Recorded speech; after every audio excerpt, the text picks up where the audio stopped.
Cənab Prezident bu günlərdə Türkiyədədir. Kahramanmaraşda Azərbaycan məhəlləsinin açılışında iştirak edir və Türkiyədə böyük coşqu ilə qarşılandı. O barədə də sizin fikrinizi almaq istəyəcəm.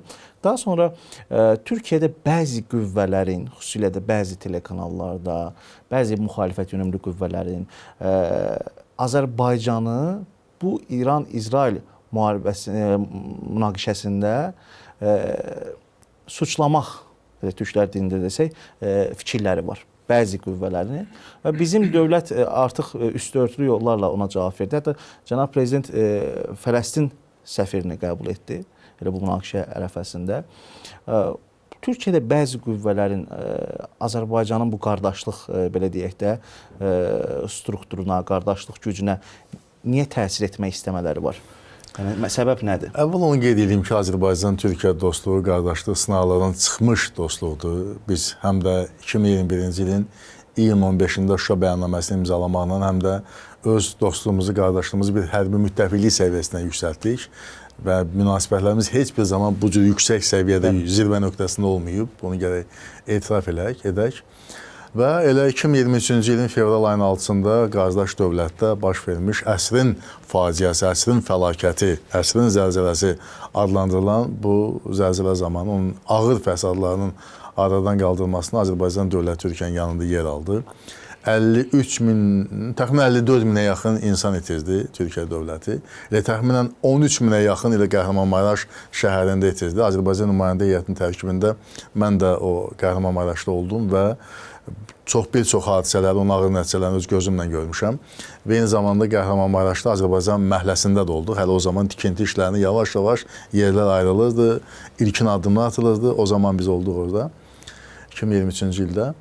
Və sözümün canı odur ki, bax, indi 2025-ci ilin iyun ayının 19-da Azərbaycan məhləsinin açılışı gedir. Bu Azərbaycanın qardaş Türkiyə olan böyük töhfəsidir. Qardaşlığımızın növbəti dəfə sınaqdan üzvə çıxmasının ifadəsidir.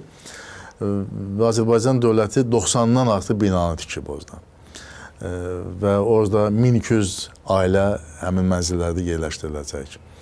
Və nəzərə alsaq ki, 54 minə yaxın insan həlak oldu. Görün nə qədər insanların məcburi köçkün vəziyyəti, onların üzləşdiyi ağır problemlərin, sosial problemlərin həlli məsələləri ki, Azərbaycan orada deməli ilkin köməkli göstərmək üçün məntəqələr açdı. Orada 3200-ə qədər xəstənin müalicəsini Azərbaycan həkimləri məşğul oldu.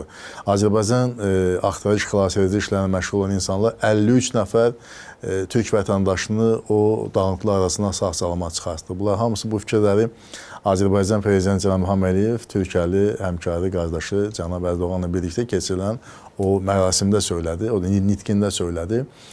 Və həm də vurğuladı ki, belə də olmalıdır, bizim bu addımlarımız təbiidir, məntiqidir, bəs qardaş məhz belə də olmalıdır. Və xüsusilə vurğuladı ki, 2-ci Qarabağ müharibəsi zamanında ilk gündən, ilk saatlarından qardaş Türkiyə dövləti, onun ali siyasi rəhbəri, şəxsən Cənab Ərdoğan, Türkiyə xalqı, dövləti Azərbaycan yanında yer aldı, bizə böyük siyasi, mənəvi, diplomatik dəstək göstərdi. Biz bunu heç zaman unutmarıq.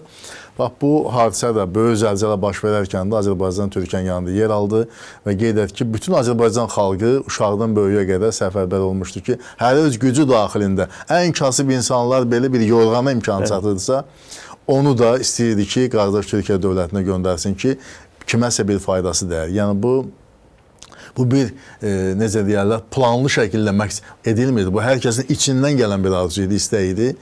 Və bunu da Cənab Ərdoğan öz çıxışında vurğuladı ki, biz həmin anlarda gördük ki, hər bir Azərbaycan vətəndaşı söhbət 10 minlərlə, 100 minlərlə insandan gedir ki, öz qardaşlıq əlini uzatdı, öz dəstəyini verdi. Və doğrudan da bu unudulmaz məqamlardan anlardı və bu Kahramanmaraş şəhərində belə bir Azərbaycan məhləsinin açılması və insanların mənzillərlə təmin edilməsi, o insanlar ki, bu fəlakəti yaşayıblar, ən doğmalarını, əzizlərini itiriblər və insanlar yenidən öz evlərini, öz mənzillərini qayıdırlar, amma bu Azərbaycanın tikdiyi evlərdir, onun tikdiyi mənzillərdir.